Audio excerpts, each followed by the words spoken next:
Okay, so our second leg day this week with an emphasis on drop sets is all going to be focused using dumbbells. Now I have 3 separate exercises here, and we're going to start with a very diabolical exercise, guys. Bulgarian split squats. Man, they are fantastic, but man, they hurt. They are hard to do. We're going to follow it up with some lunges and some squats. And the lunges are going to be slightly different than you're normally used to doing, and I'll explain that when we get to that specific exercise. But guys, these drop sets, the whole reason we're doing those this week is to really ramp up the difficulty and the intensity. And of course, when we do them, we force our muscles into a situation where they actually run out of oxygen, okay, because we're doing so many reps, okay, without resting. And then when that happens, your body starts to produce a lot of lactic acid, and it can't flush the lactic acid quick enough, okay? And that's where that burn comes from.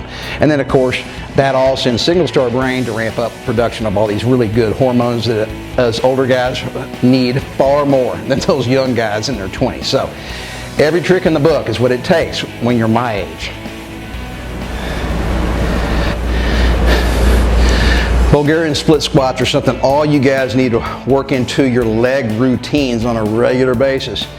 And after you do them for a while, you'll know why. They are killer. So before I put the weights in my hand, I want to show you how to do them just with body weight. So if you've never done these before, or if you haven't done them very often, okay, you need to practice without the dumbbells first, because it is a balance issue, okay?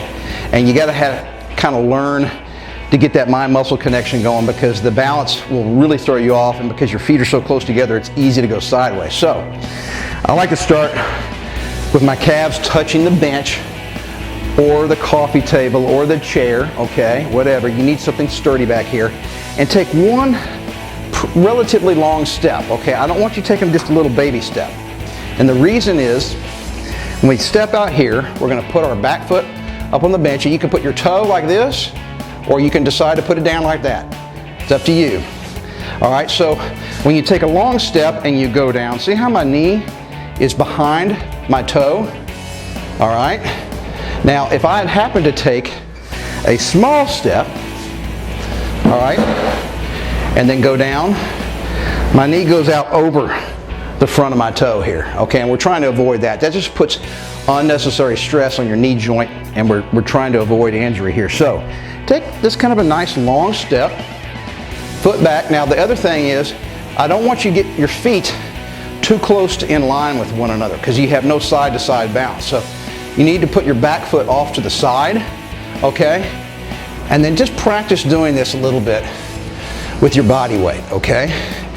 And you don't have to go all the way down. Your back knee does not need to touch the ground, okay? I just want you to go down until your body tells you it can't go any further, and kind of get the hang of that, okay? I want you to get that balance, and there is a technique. Make sure your back foot is off to the side relative to your front foot. Make sure your front foot is far enough out that when you dip down and you bend your knee doesn't go out over your toe, all right? All right, so guys, we're gonna incorporate drop sets, and of course the only way to do that is with some dumbbells right now. So I want you to pick a weight, all right? You're not gonna be able to do a lot of weight, okay? Pick a weight that you can do at least 10 reps, okay? No more than about 12. So I'm gonna take a nice long step, figure out my foot position back here, and then I wanna knock out about 10. 2, 3, 4, 5, 6, 7, 8, 9, 10. All right, and without resting, I'm gonna drop the weight. I'm gonna go down, okay, about 20%, maybe as much as 25%. All right, you can't rush this too fast, okay?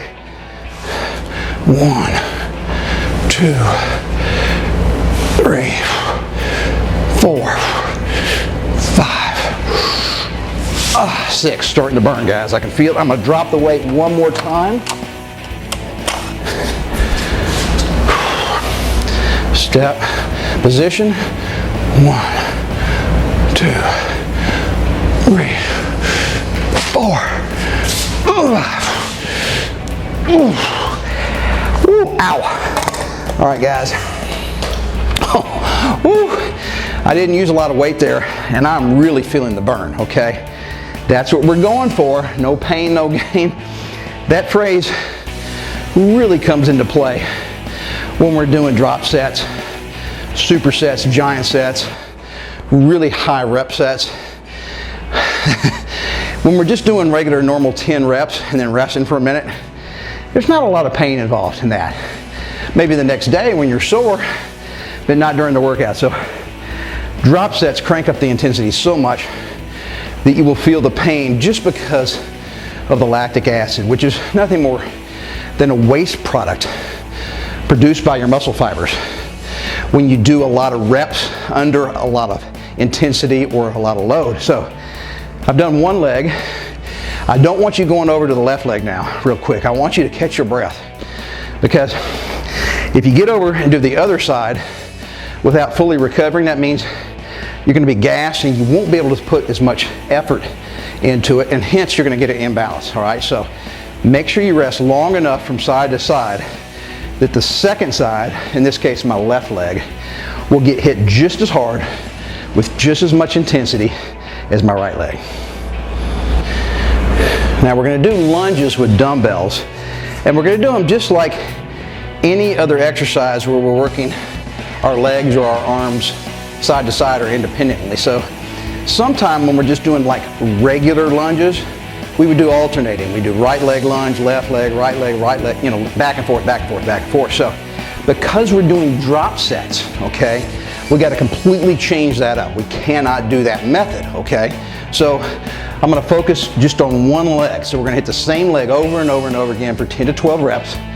We're going to put the weight down, drop it to about 20 to 25% lighter weight, and then immediately get back and hit that same leg again. Okay, so follow along. I'm going to show you how this works, guys. All right, so we're going to be doing all these lunges in place. You don't need to be walking. Remember, if you're walking, then you're doing alternating legs. All right, so by very default, by definition, these have to be done in place. So I'm going to do left leg, 2, 3, 4, 5, 6,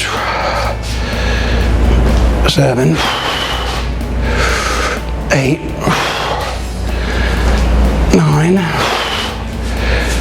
10. Let's drop the weight.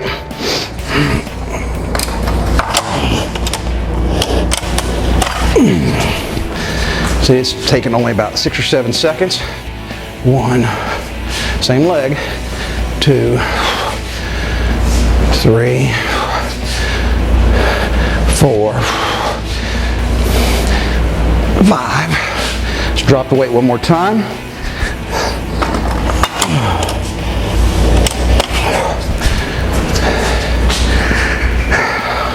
1, 2,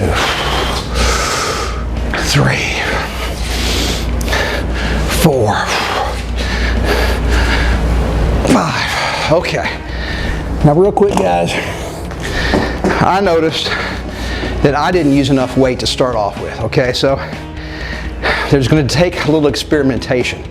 I needed to start with a much heavier weight because I want you guys to be really fatigued on the very first set, you know, the 10 to 12 reps. I wasn't really fatigued, okay? So lesson learned, just write down how much weight you use.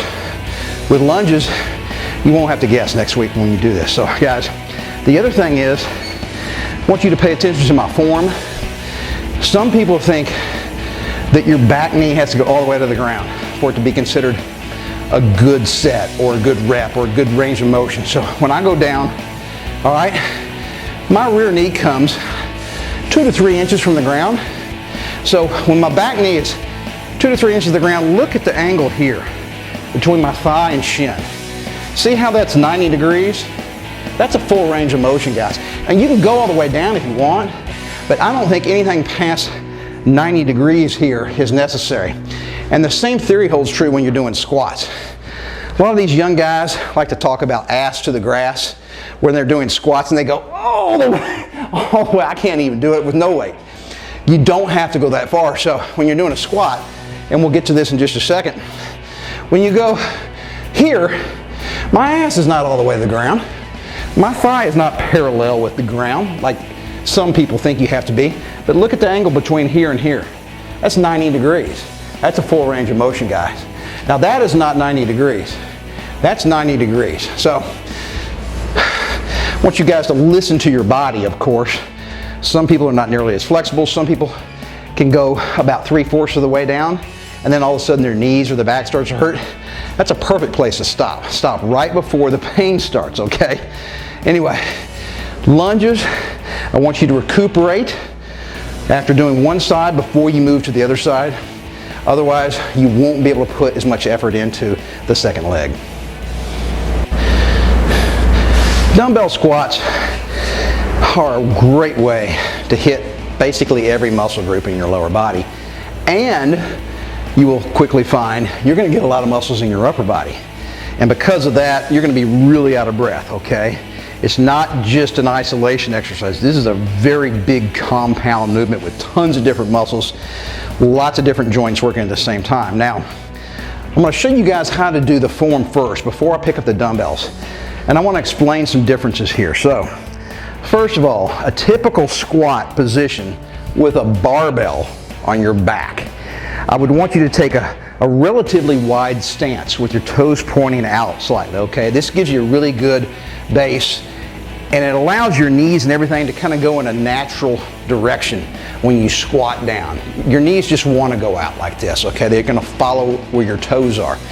But we don't have this luxury. When we're holding some dumbbells in our hands at our side, they're just going to hit your legs if you take a traditional squat stance. So, guys, I want you all to take a much more narrow stance, okay? And I want your toes pointing forward instead of out. All right, now if you got a narrow stance and they're pointing out, and I'm holding dumbbells right here, see what happens? Your thighs get in the way. Now, if my toes are pointing forward and I go down, looky there. The dumbbells in my hands are at the sides, and they're avoiding my thighs and my knees, okay? That is the trick, guys, when you're doing dumbbell squats at home, because we just don't have a barbell. All right, so you got to pick a pretty heavy weight, okay? Hopefully you guys have some pretty heavy dumbbells at home, because really strong, big muscle group here, guys. So I want you to just start off. Remember, we're going to get into my feet they're not touching, okay? They're about 8 or 10 inches apart. And the main thing is keep those toes pointed forward. That means when you squat down, those dumbbells will avoid hitting your knees and your thighs. Now guys, remember, first move on a squat, butt goes out, head stays straight ahead. Out, butt, looking forward. Butt goes out.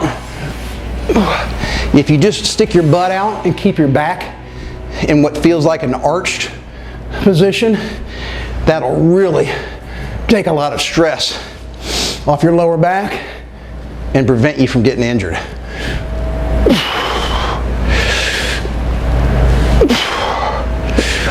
All right, time for my drop set.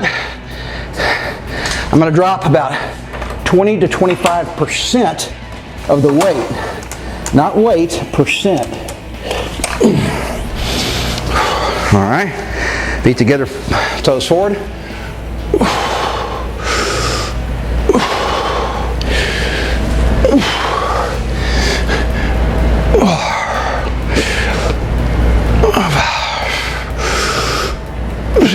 One more drop.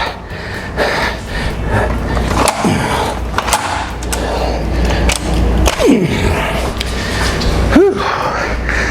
Already out of breath.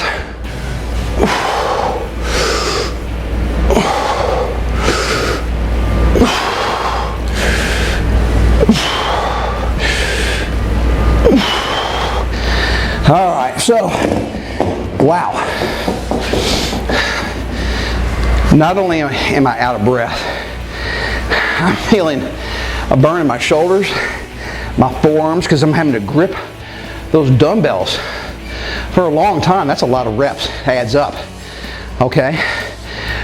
My core is engaging. I don't even have to think about it, okay? Because you're having to stabilize your upper body. And then, of course, your quads and your hams and your glutes are all engaging when you're going through that squat movement. So guys, it basically turns this into a full body exercise.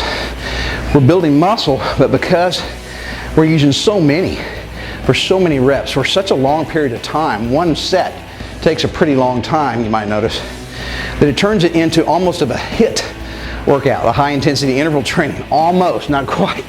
So anyway, I love the fact that we can cram a ton of work into a really short time period. Just 3 different exercises, guys, and when you combine them with drop sets, really compacts the amount of time. Now, so guys, I don't want you necessarily doing every set a drop set. So I would have you do all those exercises first, 3 to 4 sets, just the regular 10 to 12 reps.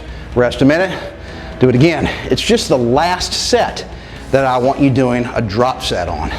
Otherwise, you'll just kill yourself and you won't be able to walk for the next 3 days. All right, leg day number 2. We were really just discussing how to get a fantastic workout in by doing drop sets, which is a more complicated and more sophisticated actually technique to work out, and you guys are ready for it right now. So boom, only 3 different exercises. Might seem easy, but when you do 3 to 4 sets of each and then follow up each exercise with a drop set at the very end, you guys are going to thank me tomorrow. Well, maybe you won't. Maybe you'll be cussing me tomorrow when you're limping around because your muscles are so sore. But 3 days after that is when you'll be thanking me, when your testosterone and your growth hormone starts surging and you start feeling really good and you start building muscle and losing body fat. That's when all the benefits kick in, guys.